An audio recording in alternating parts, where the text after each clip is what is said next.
Hi, Matt.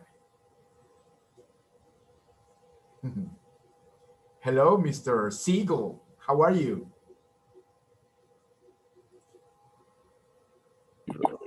There we go. Okay, how are you? Good afternoon. Good afternoon. How are you? Fine, thank you. Good. Everything. Good. Hey, ladies, come here. You want to say hi? Come here. Hi, Lola. Hi, Louise. Wow, they're Louise. And there's Lola. beautiful, beautiful. And that is what? That is your that like your wine deposit or what is it? Yeah, that's the wine cellar behind me. Ah, nice. Hmm. You can take a tour later. Hi, Lola. You want to get in and say hi? Hi, Hello. Lola. Loli. Louise, what are you doing?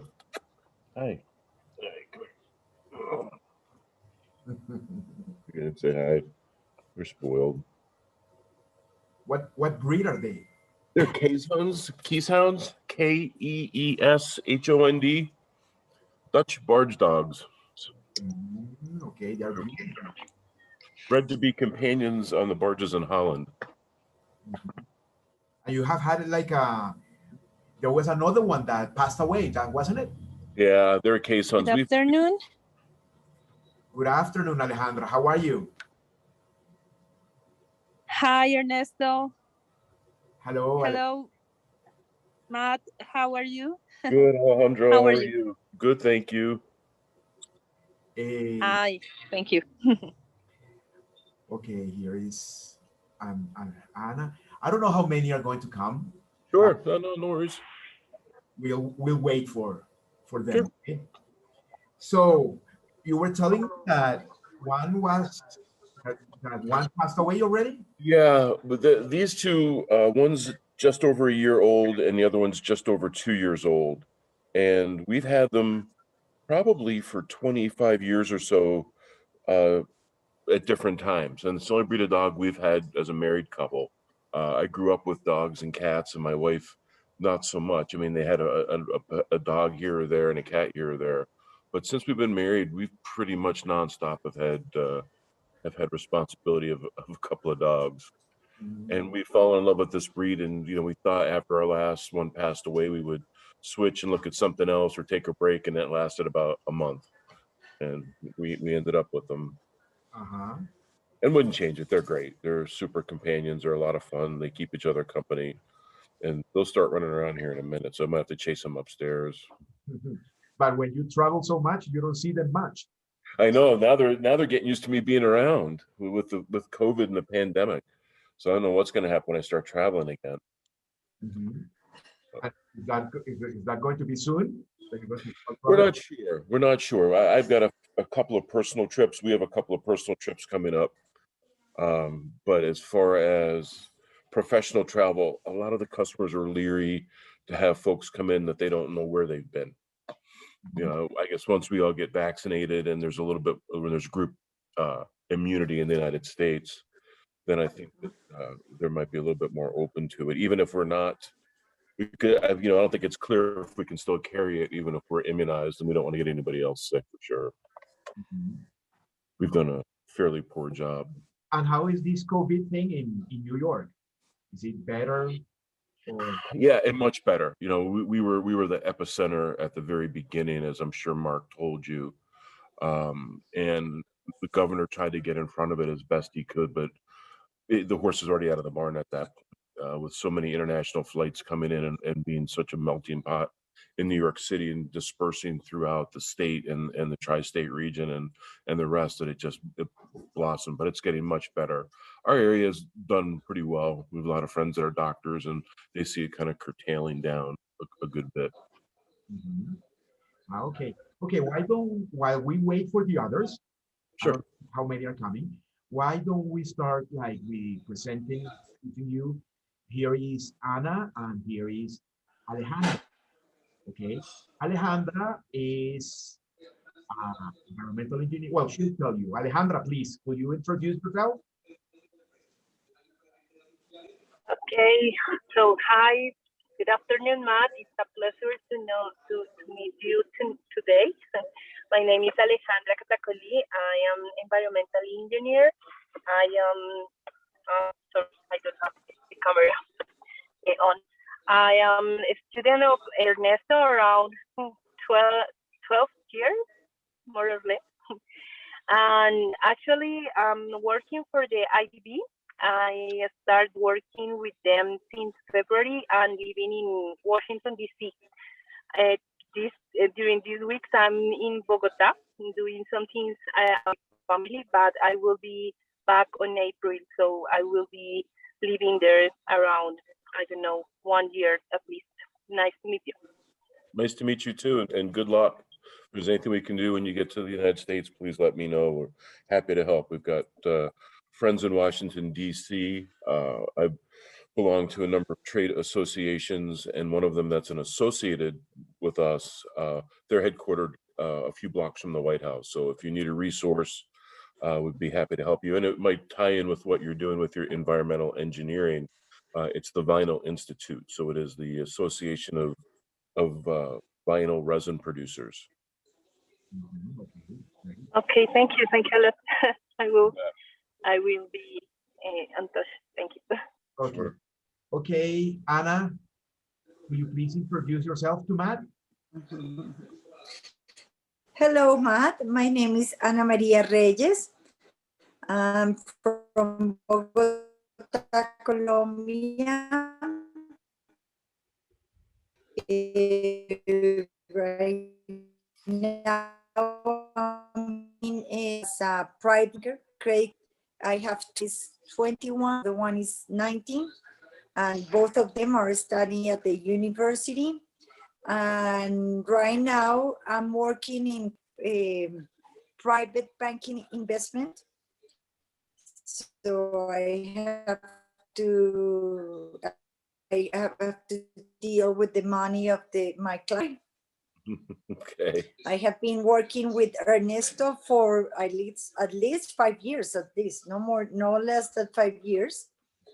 So I like this kind of forums in order to improve on my English. Sure. Well, welcome and thank you for having me. I've known Ernesto for 40 years. We obviously went to Cushing Academy together, where we met and struck up a friendship. And he and I were speaking the other day, kind of in preparation for this call and the forum, that how one of the wonderful things that social media has done is reconnected a lot of people that were friends a long time ago. You know, there's a lot of bad stuff going on in the United States with social media. They're using it as a club to beat the opposition over. It's just, there's no other way to say it. So to have, the positive outcomes, we're very, very happy with that. And don't mind the noise in the background. It's my dogs chasing each other around the basement of my home. Okay, so while we wait for the others, let me introduce you guys what I know from Matt. Matt, I have known him for many years, 40 years. We went together to high school. No, he in high school he was an excellent wrestler and an excellent football player. No, Looks like. He was with the big guys. No, he's a Yeah, big he guy. looks like No a stop. football player. Football. Yeah, I have to find a picture and show you. Somebody asked me last night. We were at a dinner party last night. And someone asked me what I looked like when I had more hair, and I showed them my maximum hair day.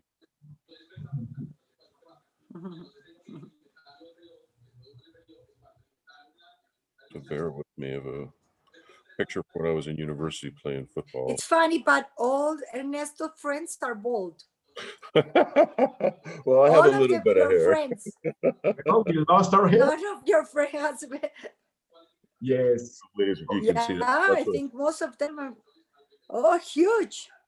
Yeah, a little bit larger, and I had a little bit of hair at that time. Yes, he was a good football player. When I was an exchange student in Ohio, I learned about the football games, and I think it's amazing. All the strategy, when you get to understand the game, is very interesting, no? Oh, very much it's very funny. Yeah, but it's no for example, for us, we never have that kind of sport here in Colombia. But in the United States, after I get to know about the games, I really enjoy it. It is an enjoyable game, and to be honest, Ernesto obviously, or not obviously, Ernesto played football for Cushing, but played soccer, what we would call in the United States soccer, and I'm very late in the game to that. So I'm just starting probably the last 4 years or so, 5 years or so, to start following different teams in Europe on football and South America and so forth. It's in the winter, Saturday and Sunday mornings, it's kind of nice when American football is not on, or the Premier League in the UK is on, and we get to follow that. And a lot of my friends now are picking their own teams, and everybody's getting together to watch the various games, which is kind of fun and enjoyable. And I have a lot to learn about it. I also watch a lot of ice hockey. I don't know if that's something that you guys get exposed to at all in Colombia, but it's a pretty big deal up here. Okay. Okay, so before there's another student, before she is going to introduce herself. eh, why don't, hi, Carolina. Hi, good afternoon. How are you? Hi, Carolina. Okay, could you please introduce yourself to Matt, please? Hi, Matt. How are you? Good, how are you? So nice to meet you. My name is Carolina Marino. I'm from Colombia. Right now, I live in Mexico, and I live in 2008. Yeah, in 2008, I lived in San Francisco. So I was there for almost 5 years, living close to Stanford. So that's a little about my life, my life. But thank you so much. It's Okay, interesting. We have a house in Napa Valley, just north of San Francisco. We actually just Yeah. booked tickets to go out, and our daughter, we have one daughter that's 28, and she lives in our home in California, our second home. She works in Napa Valley in the wine business. So we love San Francisco. I love Yeah. yeah. Yeah. Yeah, for summer all the time, go to Napa and enjoy a great wine and great group and family, no? But very, very nice, very nice city. Good memories I have from there. Go ahead. okay, thank you, Carolina. So, as I was telling you, I've known Matt for a long time. We went to high school together, no? And he's here today. I'm very thankful with him because it's very nice of him to take the time to talk to us. Maybe he had other things to do, whatever, but he's here. So I'm very, very grateful with you, Matt. Oh, sure. No, why don't we start? No, as the others will come, they'll. Okay, so Matt, the forum is yours. Tell us about yourself. Sure. Well, thanks, Ernesto. As Ernesto said, we met at Cushing Academy in 1981. I went to university after that, met my wife, and went to work for General Electric Corporation shortly after graduation. And ultimately, about 30 years ago, I got involved in the PVC pipe industry, and I've been there ever since. I work for a company. I'm the vice president of National Pipe and Plastics, and we manufacture PVC pipe here in New York, and we also have a plant in North Carolina. I have traveled extensively for work throughout the United States and a little bit in Latin America and in Mexico for work. I've been to all 50 states. I've sold product in 49 of the 50 states. I've not sold any pipe in Alaska yet. We primarily ship pipe for the company I work for now east of the Mississippi River, so the eastern seaboard of the United States. But we are doing some things in Texas and some few things in California as we go along. I'm very passionate, as you can see behind me, about wine. I'm very fortunate that my wife is too, so it's a hobby we both share. We've not really necessarily collectors. We just buy wine that we like and share it with our friends. I can certainly talk to you about travel, some of the adventures I've had, some of the funny stories I've had while flying or traveling, or things that have happened. But I've would not change anything for the world. I really enjoyed it. And while my other very good friend who you were on the forum with a couple of weeks ago was the realtor to Sting, I can't claim that that famous moniker. Only Mark Friedman can do that. Okay. Anybody have any questions? When I talk about the manufacturing process of PVC pipe, talk about the wine industry. I've spent a good amount of time studying that. Again, traveling. I've had the very, very good fortune to be in all 50 states for work or for pleasure. Lived in Texas for a number of years.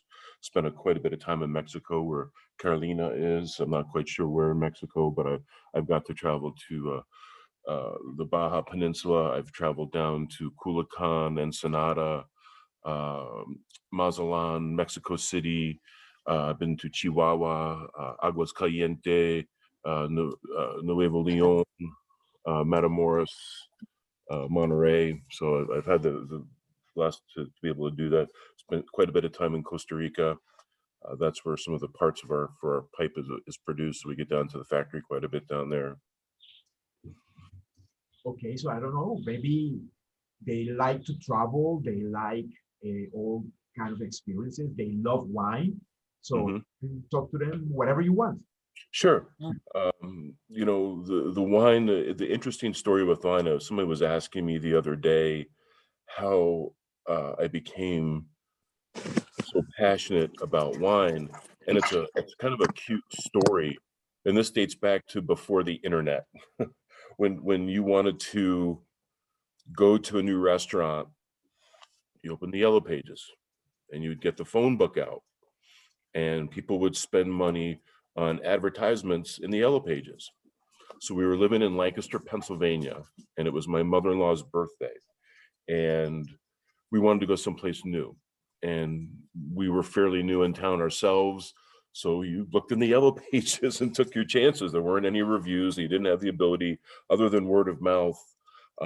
It was very difficult to, get any idea of anything that was good or bad. So we sort of opened up the pages and found a nice, good-looking advertisement and had dinner there. And we walked in, and it was a cute restaurant, kind of exposed brick, a lot of fun. We sat down, and they hand you the wine list. And I could sort of navigate my way through the wine list and knew kind of what I liked. And like everybody else, you kind of go by price and you kind of keep it in the range where you figure you can afford. And so, okay, I'm going to pick out this wine. I said, "It's the wine I want."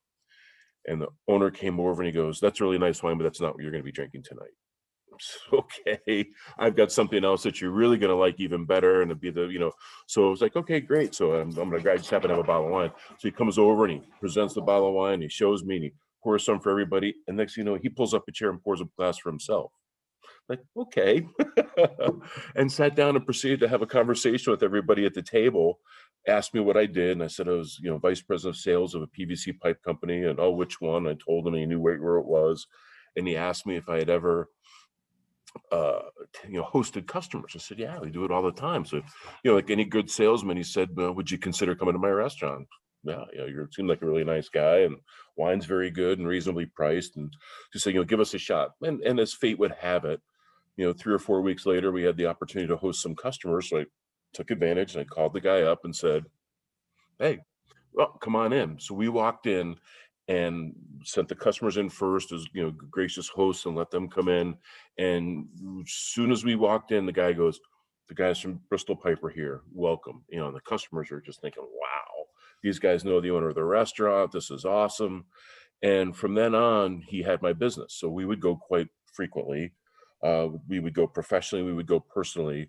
And like any smart guy, he started giving me better and better and better wine. And I saw my expenses for wine go up and up and up, and really learned to appreciate really good wine. And they had a customer who owned a company in Lancaster, Pennsylvania, who really liked wine, and to this day could afford wine that I would never dream of buying. And he'd always send about that much of the bottle back for the staff to try. So I got to try some pretty amazing wines over the years, and had the good fortune for the restaurant owners to take me to some professional wine tastings. So it really helped developed my palate and my appreciation for wine. And I can remember on our 20th wedding anniversary, which is many years ago, we decided to go to Napa Valley for the first time. And he helped me kind of plot things out and where we should go.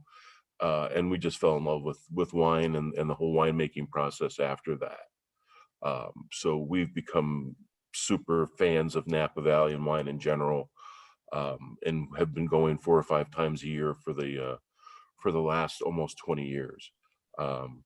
I wanted to broaden my horizons in wine, so there's some really good wine connoisseurs in our area, and a couple of them belong to a Burgundian wine society. So from in France, the Burgundy region, there's Bordeaux and the Rhone and Champagne, but these guys focus in on the Burgundy region, and they asked me to participate. But it's not simply paying the dues and going to the meetings. It was an oral test and a written test, and it was several hours worth. There wasn't any tasting involved, although we did taste wine through the tutorials, but I spent pretty much from March until August studying with my group and going to various tutorial sessions and having to take the test in August, which fortunately I passed.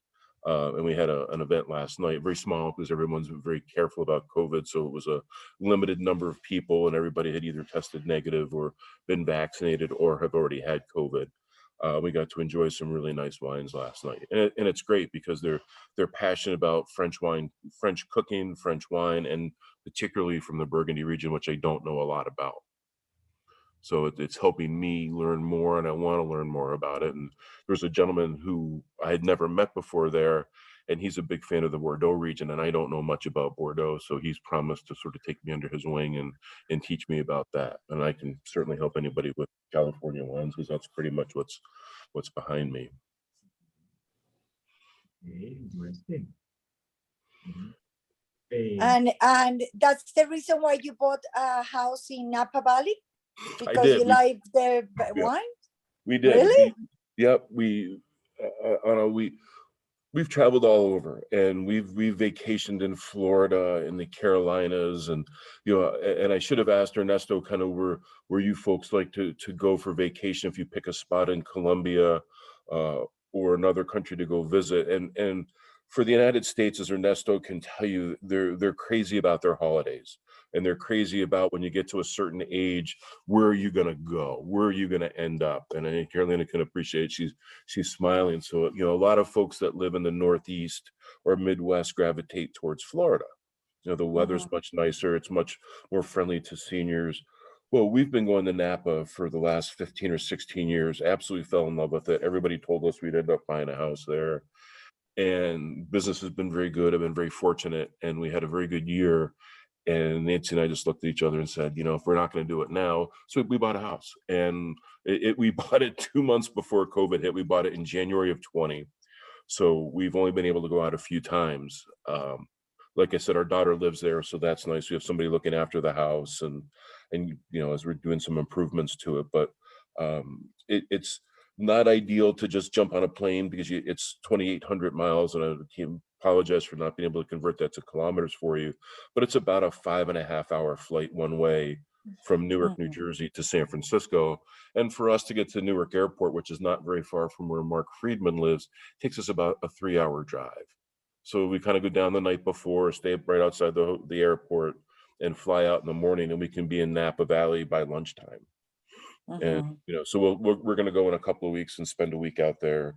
We've got a list of projects to do when we're out there. But yeah, we love it so much that we really think that's where we're going to end up.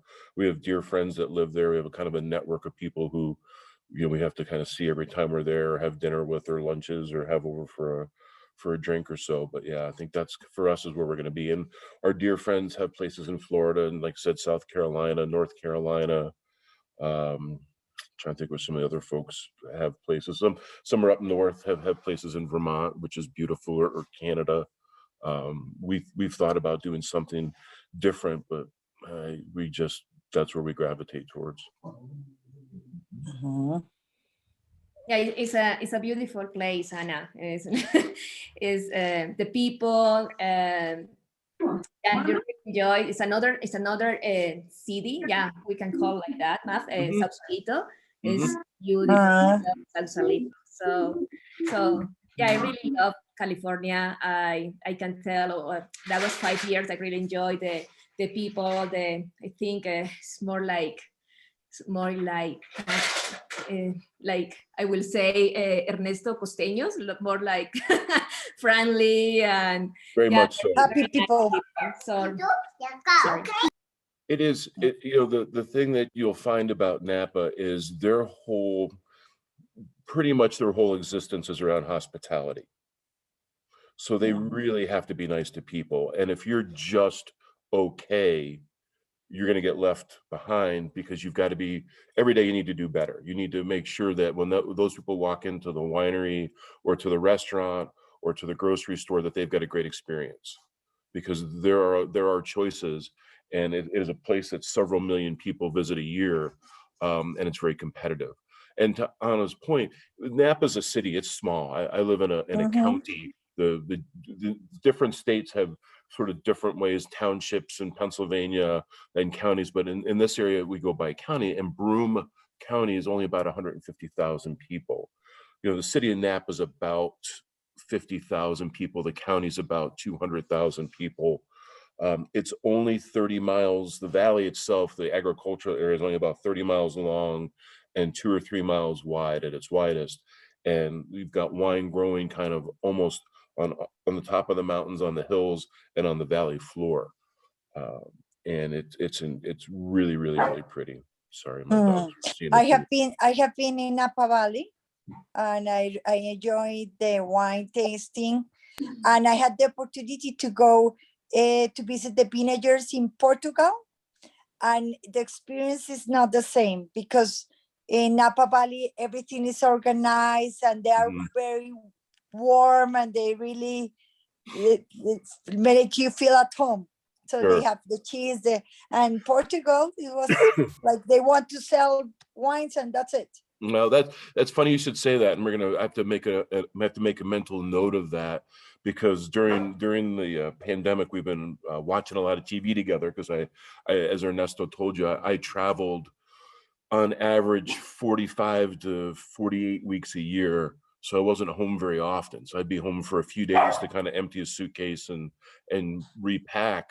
But we've been watching a lot of TV, and we watched Somebody Feed Phil, and he hang on, excuse me. There's a deer in my backyard, and my dogs like to bark at our deer. So I apologize. We live up on a hill, and we get some deer around, and my youngest is she thinks she's a hunter.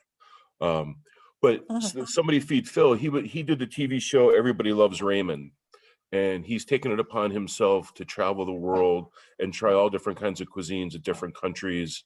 And we really liked the one when he was in Lisbon. I'm like, wow, of all the places he went, we thought that would be a place we'd like to go. So now yes, beautiful. Is that okay? Good. It's beautiful. Excellent. But Portugal is beautiful, but the wine tasting is not as the one in Napa Valley. Okay. No, it's not as organized and kind. Like, no, it's another experience. Sure. That's okay. We have new students here. Okay. So Torres, why don't you introduce yourself, please? Okay, Ernesto. Hi, everyone. My name is Ana Maria. This is I'm sorry, my dad came into my room. Sorry for being late, but I love the topic for today's forum. I must say that I'm not good at, like wine and all this stuff, but it's good learning. And yeah, I don't know. Napa is the town of, I don't know, Ernesto, how's the name in English? Juego de Gemelas? That's like a TV series. yes. Yeah, Yes, that movie. That in that movie, yeah. I guess, but I don't know how what's the name in English. But well, I don't remember the name, but it was in Napa. I guess it was in Napa. Yeah, Mhm. nice. There was one with the ladies from Saturday Night Live. They're all a bunch of friends that went.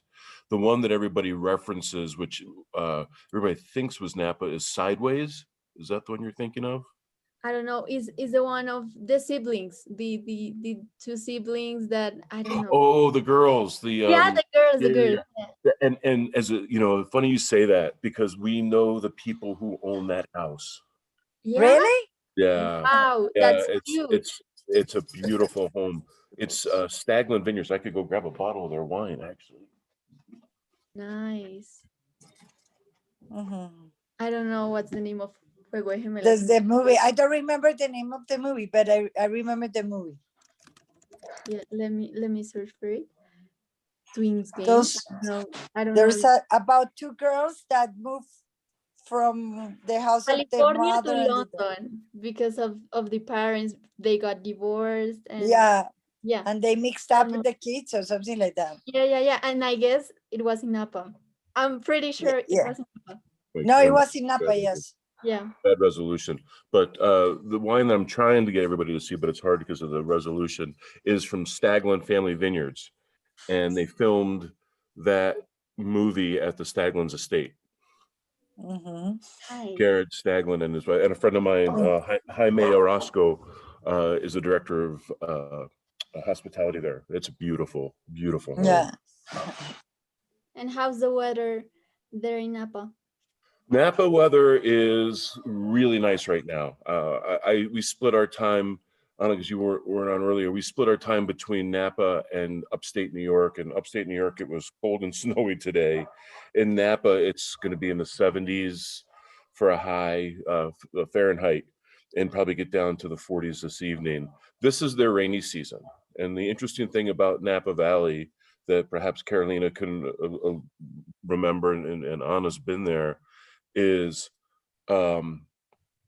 it rains from November till April, and not every day, but that's kind of the time during the year that it replenishes the reservoirs and the groundwater with rain. And then once you get to kind of April or May, it doesn't rain again until October or November. So it gets really, really dry. So right now it's beautiful and lush. And in between the rows of vines, they've got mustard growing to replenish the soil with nutrients. Then they'll mow all that down in a few weeks and kind of get ready, because the buds are, they call it bud break. It's when the vines start to kind of come back again, because they trim everything down like rose bushes. So you'll get these huge trunks from old vine Cabernet or younger vines, but they trim everything back to the very end. And then those vines grow every year, they start again. So once bud break happens, it's just a matter of time till that happens. And then when the grapes come out and they're hanging on the vine, they're all green, even red wine. And then once they start to turn red, it's called veraison. And they have 45 days from the day it starts till they're almost ready for harvest. So yeah, right now is the rainy season there, and they're hoping for rain because they really need it because of some of the fires they've had the Marta? last couple of years. Okay. Marta, Okay, Juan David, why don't you introduce yourself? ¿me regala un agua de piña caliente, porfa? Juan David? Tiene hecha, ¿no es cierto? Entonces, solo calientica. Okay, let's, Yes, mister. yes, please. Introduce yourself very shortly. Okay, so good afternoon, everybody. My name is Juan David Torres. I'm 16 years old. I live near to Bogota, the capital of Colombia, in a town called Funza. And well, I'm just so excited of start this type of meetings with Mr. Ernesto and with all of you guys. So thank you for the invitation. Well, welcome, Juan. It's great to have you, and we're just, You simply take- fire away with any questions you have. We're talking a little bit about the wine business and some travel. So if there's anything anybody wants to ask about that, happy to talk about it and talk about making wine, selling wine, whatever you'd like to hear. I'm happy to do. Okay. Thank you very much. Do you guys have questions to Matt about the wine industry or the wine business?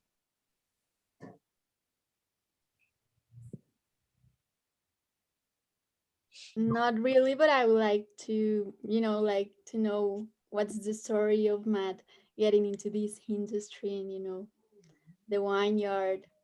Sure. It started out with, you know, I work for I talked a little bit earlier about the restaurant I went to that first started, but I worked for a gentleman who was all about drinking wine with business dinners. And I quite frankly was a cerveza vodka drinker, and we kind of were forced to do it. And I learned to appreciate wine and got, you know, it's kind of a mystery. It's sort of there's a lot of science behind making wine. There's a lot of art to selling wine because it's a passion. You know, you have to have good wine. And then, you know, it really becomes why yours is different than anybody else's. And why would I want to buy wine like that from people? And it's the stories. It's, you know, you've got to have a good product. And one of the great stories on that a winemaker told me is, you know, the secret to good wine is in the vineyard. If you don't have good grapes to start with, you're not going to make good wine. You can't take bad grapes and make good wine.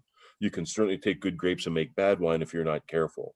So, you know, we tend to gravitate towards the people that are good stewards of the earth and of the growing and respect the grapes and try not to heavily manipulate it and just try to make some really nice wines and be a little bit different than everybody else. And then everything else is the story. It's the hospitality.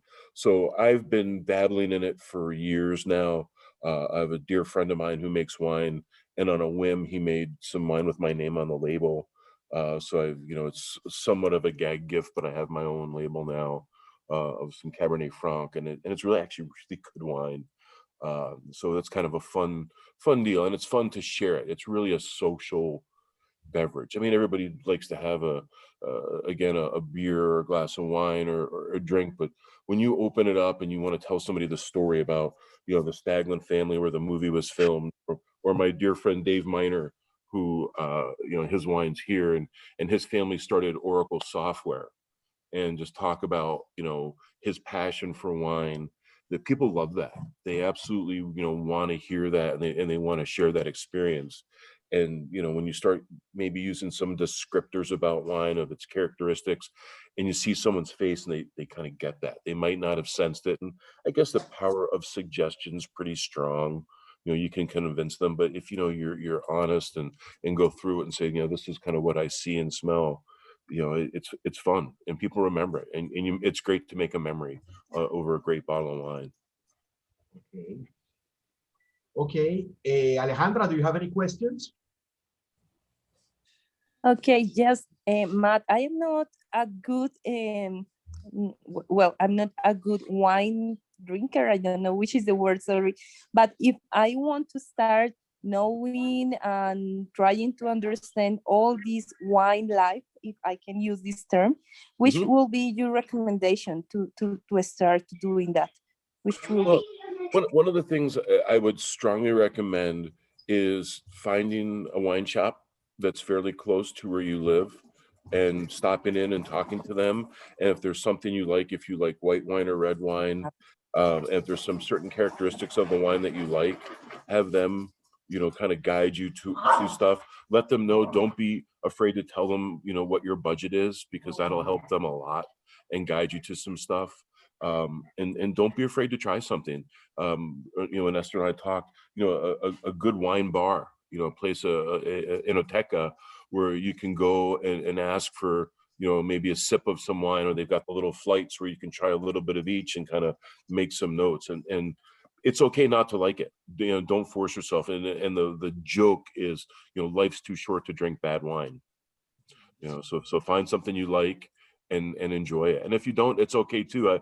I've got a dear friend of mine who we play 200 rounds of golf a year together. We travel. He works for me.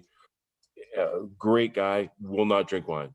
Once a year, he puts it in a glass and he goes, "Nope, I still don't like it," and puts it down. And he loves rum. Excuse me, students and Matt. Why don't we go to the second session, because this one is going to be over. Very good. Okay, so Okay, thank you. See you there. the second session. I'll meet you. ¿Queréis ver yo hacer una cosa?